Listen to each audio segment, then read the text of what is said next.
My name is Natalie Voss. I'm 31 years old, and I'm the Vice President of Revenue Cycle Management at Cedar Falls Regional Medical Center, overseeing $180 million a year in patient billing across 4 hospital campuses. I was cut off from my own mother's dinner table at 26 years old, the same year I quietly became the only person actually paying for her hearing aids. 2 years later, I sat across from my sister at that same table while our mother wore a pair of $4,200 hearing aids for the first time in her life that actually worked and heard, clearly, every word of what came next. My sister looked right at our mother and said, "I'm just glad somebody in this family actually shows up for you, Mom, since I'm the one who's paid for your hearing this whole time." I didn't argue. I just took an envelope out of my bag. Before I tell you what was in it, do me a favor. Hit like, subscribe if you're new here, and drop a comment telling me where you're watching from and what time it is right now. Let me take you back to where this actually started. I grew up in Brookhaven, Ohio, the older of 2 daughters born to Linda Voss, a retired elementary school teacher, and Robert Voss, who passed away from a heart attack when I was 19. My sister Amanda was 3 years younger than me, and from the time we were kids, the one who got called so good to her mother at every church potluck and holiday dinner. She had a gift for showing up in ways people noticed, bringing over casseroles, posting photos of Sunday visits, remembering to mention Mom's Garden Club schedule out loud at family gatherings. I had a gift for spreadsheets and for noticing things nobody asked me to notice, which is a much quieter kind of love, and it turns out, a much less photogenic one. Amanda stayed in Brookhaven after high school, married a contractor named Kyle Kessler, and lived 12 minutes from our mother's house on Elm Street. I left for Ohio State on a partial scholarship, then a healthcare administration master's program in Columbus, then a job 2 hours away in Cedar Falls that turned into a career. Distance became, in my family shorthand, the same thing as not caring, even when it wasn't true. By the time my mother turned 64, her hearing had gotten bad enough that she was missing entire sentences at dinner and turning the television up loud enough that the neighbors complained. An audiologist at Brookhaven Hearing and Audiology Center, a woman named Dr. Elena Marsh, recommended a pair of hearing aids that would run $6,850 out of pocket, since Medicare doesn't cover them and my mother's supplemental plan only kicked in $400. Around the same time, Amanda was mid-renovation on her kitchen and asked me to co-sign a $22,000 home equity line of credit against Mom's house, the same house Mom owned outright after 31 years of mortgage payments, so Amanda could finish the remodel, telling me it would free up cash so she could handle Mom's hearing aids herself. I said no. I told her I'd pay for the hearing aids directly, in full, that week. But I wasn't putting our mother's paid-off house at risk to finance a kitchen. Amanda called that typical, said I only cared about numbers, never about people. My mother, standing in the kitchen doorway in her housecoat with the radio turned up too loud behind her, looked at me and said, "Amanda's the one who shows up, Natalie. You just write checks." That was March 14th, 2020 at 6:40 in the evening, and I remember the smell of pot roast still on the stove behind her. I didn't cry in that kitchen. I set my keys down on the counter, told my mother I loved her, and drove back to Cedar Falls with the radio off. I want to be fair to my mother here. She wasn't cruel by nature. She was scared and exhausted and hard of hearing in more ways than one. And Amanda had spent years positioning herself as the daughter who was physically present, which counted for something real. But being present and being honest aren't always the same thing. And I didn't find that out until much later. I set up automatic billing with Brookhaven Hearing and Audiology that same week. My card on file, invoices emailed straight to a folder I titled Mom's Hearing, a habit I picked up from my old manager, David Okafor, who ran the billing department where I did my first internship. David became something like a second father to me over the next few years. He was the one who told me, the week after that dinner, keep every receipt. Natalie. Not to prove anything to anyone, just so you always know the truth, even if nobody else does. I never told my mother or Amanda I was paying. I didn't want credit. I just didn't want my mother to go without.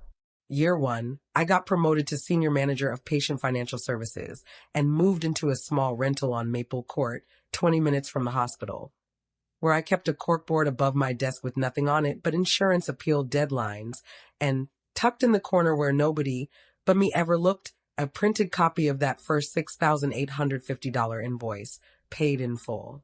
Year 2. I paid for a full replacement pair of aids after Mom dropped the originals in the sink during a dish drying accident. Another $5,200 still through the same portal, still saying nothing to anyone. Year 3, I made director, bought a modest townhouse, and got a text from Amanda on my birthday that said, "Happy birthday. Hope Cedar Falls is treating you well," with no invitation to come home for the holidays that followed a few months later. Year 4, I was named vice president, and I sent my mother a card for her 68th birthday with a small check tucked inside for something unrelated to the hearing aids entirely, just a gesture. It came back 3 weeks later, marked returned to sender in Amanda's handwriting. Not my mother's, the check still folded inside, uncashed. The reconnection, when it came, wasn't about love. It came through a Brookhaven neighborhood Facebook group I wasn't even supposed to still be a member of, one I'd forgotten to leave after moving away. Amanda had posted a GoFundMe titled "Help Mom Hear Again," with a photo of our mother smiling in her garden, asking for $4,200 toward new hearing aids, writing that she'd covered every cost alone for 6 years and just needs a little help this last time because Kyle's contracting business had a slow winter. It had already raised $2,890 from 41 donors, mostly people from our old church, by the time I saw it. A cousin of mine, Denise, not realizing I could see it, forwarded me a screenshot of the family group chat where Amanda had written, before posting it publicly, "If people think I've been doing this solo the whole time, they'll donate way more. Nobody needs to know Natalie ever chipped in." I read that message 4 times, sitting in my car in the hospital parking garage at 9:15 on a Thursday night, still in my badge and lanyard. I called a friend of mine, Priya Anand, a healthcare compliance attorney I'd known since grad school, before I said a word to my family. I told her about the GoFundMe, the invoice history, all 6 years of it, reading her the dollar figures off my own portal while she took notes on the other end of the line. She confirmed what I suspected. Soliciting donations for a medical expense that had already been fully paid, using specific false claims about who paid it, could reasonably be characterized as fraudulent solicitation depending on how the funds were used, and at minimum, it was something I had every right to correct with documentation, calmly and factually, without ever needing to raise my voice or file anything formal unless it came to that. Priya also reminded me of something I already knew from my own job, something I'd told junior staff 100 times during billing disputes. Invoice histories don't lie, and they don't need to be argued with. They just need to be read out loud. I requested my own patient-authorized billing summary from Brookhaven Hearing and Audiology the following Monday. As the person of record on the account, I was entitled to it, and Dr. Marsh's office emailed it to me within the hour. 6 years of line items. Every payment, every date, every card number's last 4 digits. My name on all of it. I went to Brookhaven for Mom's dinner 3 weeks later, the same dinner where her new hearing aids, the ones from the GoFundMe, paid for twice over now, were being calibrated for the first time. Dr. Marsh had fitted her that afternoon, adjusting the frequencies on a small tablet while my mother sat in the exam chair with her eyes closed, listening to test tones for the first time in years without straining. The kitchen smelled like the same pot roast it always had. The same yellow curtains hung over the sink, and my mother's good china. The set with the thin gold rim she only used for birthdays was out on the table. My mother sat at the head of the table adjusting the volume on a tiny remote clipped near her collar. And for the first time in years, she didn't ask anyone to repeat themselves, didn't lean forward squinting to read lips, didn't turn the television down out of habit before anyone had even asked.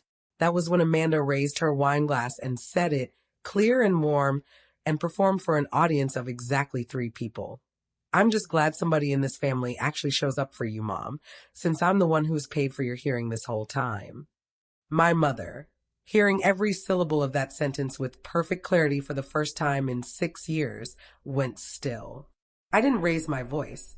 I set the envelope on the table, the printed invoice history inside it, and I said, "I called the office and asked for the payment records since I've been the one on the account since March of 2020. I slid it toward my mother, not Amanda. "You don't have to take my word for it.